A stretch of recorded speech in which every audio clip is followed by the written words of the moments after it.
Attack on Titan is frustrating, and not just because of the ending. Everybody rips on the ending, but for me, the headache started long before the final episodes.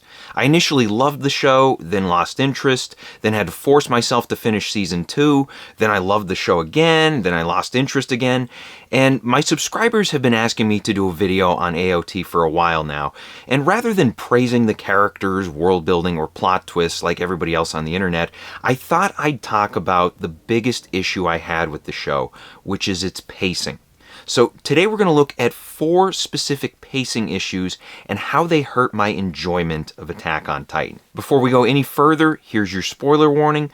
The ones in red contain the heaviest spoilers. Anyway, I was late to the party with Attack on Titan. People told me to watch it for years, but I was never an anime guy, so I held off until last summer. Then, right from the get-go, I was hooked. The first episode was an absolute dream in terms of character introductions, world building, emotion, and yes, pacing. When we talk about pacing, we're talking about the speed and intensity at which a story is told. This involves the timing of how we receive new info and emotions, and whether you realize it or not, a story's pacing creates a sense of progress. Often you'll hear stories described as fast-paced thrillers or slow-burn dramas, and these labels reflect our expectations for the overall pace. Usually a story's overall pace is established in its first episode or first few episodes, and we expect it to remain mostly consistent over time. Now, of course, just because something is fast-paced in general, that doesn't mean it should be fast 100% of the time. After all, if everything is fast, nothing is fast. We need variation, and in order for intense stories to have impact, there must also be cooldown periods that allow the audience to catch their breath, process events, and take in quieter character moments. So, when Attack on Titan's first episode delivered heavy emotional impact, intense action, and a speedy flow of conflict and information, I expected this to be the show's pacing standard, with of course some cooldown sections mixed in to balance things out. And for the next 10 or 12 episodes, I was not disappointed. The first half of Season 1 does an amazing job introducing Eren, Mikasa, Armin, and basic world-building details in smooth, economical fashion.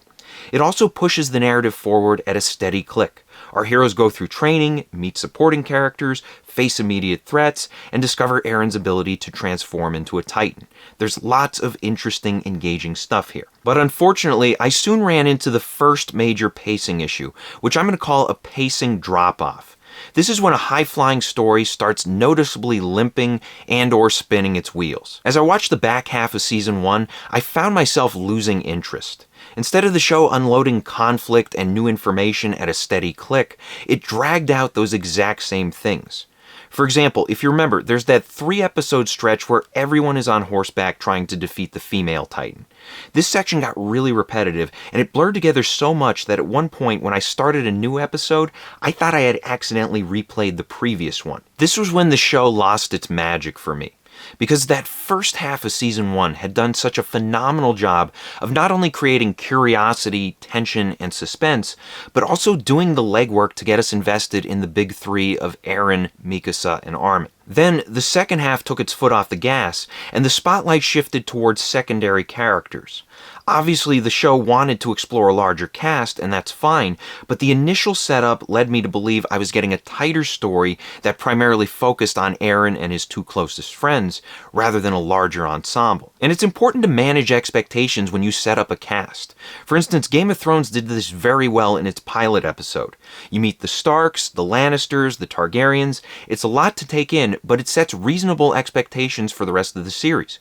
We know what we're getting into, we know we're going to spend time with numerous characters, and we know that the spotlight is going to shift back and forth as the story progresses. There's no false advertising here. Speaking of false advertising, Attack on Titan has a serious plot armor problem. I lost count of how many times somebody survived a dramatic death blow or got rescued at the last millisecond or some other bullshit. What makes it particularly frustrating is that the first episode ends with a chilling and memorable death. Eren watches his mother get bitten in half by a Titan, and her death is a bold moment. It sets the tone for the series, and it suggests that important characters are by no means safe. But from then on, the show repeatedly bends over backwards to keep everyone alive. Remember when Hanji survives this in the Crystal Cave? Or how in the later seasons, every time an important Titan gets their neck cut open, someone swoops in at the last second to rescue them and stretch out the plot? These things drive me nuts. Now, you might not think plot armor is a pacing issue, but it is. It hurts the story's sense of progress and creates this annoying repetition as we get fake out after fake out. There's only so many times I can watch a non-death before the action sequences start feeling like meaningless firework displays. Worse yet, when we do get a legitimate death, it's hard to trust that it's actually happening. I remember watching Sasha die in Season 4, and when it happened, I was wondering if they were going to somehow save or resurrect her. After so many fake-outs, the potential for yet another fake-out spoiled the moment. While we're on the subject of being taken out of the moment, let's talk about flashbacks. Now, Attack on Titan is very complex. There's a lot going on here with all its plot twists and lore and backstories and family lineages and everything else. It's easy to lose track, and as the show expands outward and everything becomes a twist inside another twist, flashbacks become a necessity. Now, while brief jumps into the past can provide important info that juices up the pace, one of my biggest pet peeves is the flashback episode. I know not everyone will agree with me here, but the problem I have with modern TV shows is that they rely so heavily on these to deliver exposition. And when an entire episode takes place in the past, you're stuck there, and the present-day story is going to remain in park until the next episode. And that can be a pacing killer. That said, extended flashbacks can be useful, and one of the best examples comes from the 4th episode of The Penguin. Here you have what could have been a complete flashback episode that explores the villain's backstory and motivations, but instead, the episode starts in the present, spends about half its runtime in the past, then, oh, look at that, we're back in the present, and the flashback actually gives the overall episode momentum by adding context and personal stakes. Compare that to Season 4 of Attack on Titan, which, if I remember correctly, has back-to-back flashback episodes at one point. In other words, they hit the pause button on the present-day story for 2 straight episodes while delivering exposition. And while there is important info here, it's delivered in a way that hurts the pace. Now, at the beginning of this video, I mentioned that watching AOT was an up-and-down experience for me. It starts hot, turns ice cold, then Season 3 is an absolute firestorm. This is where the story really came together, and my personal favorite episode is the one where Levi has to choose between saving Armin or Commander Erwin.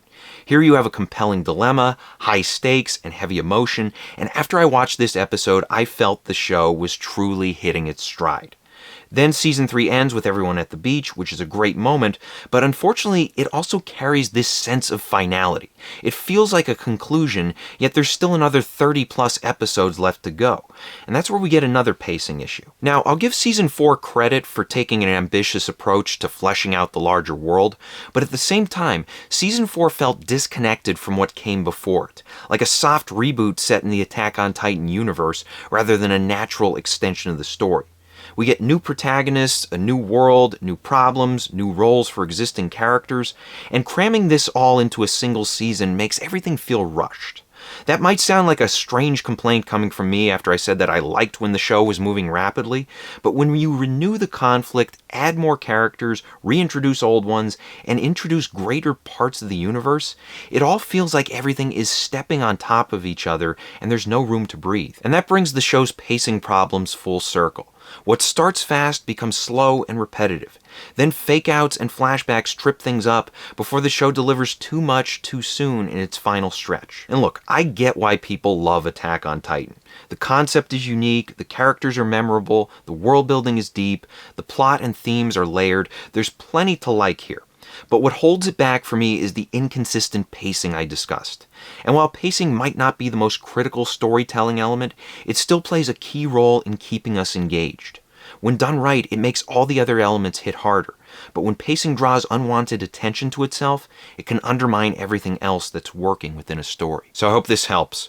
Question of the day: what is one thing you didn't like about Attack on Titan? Let us know in the comments section below. Thank you for watching. If you want to support the channel, please pick up a copy of any one of my books and be sure to leave reviews on Amazon. Bad Parts is great if you like small town horror. It's about people trading away their sick and injured body parts in order to get healthy again. Also, be sure to check out my other videos, like, share, and subscribe. And as always, remember to keep on writing.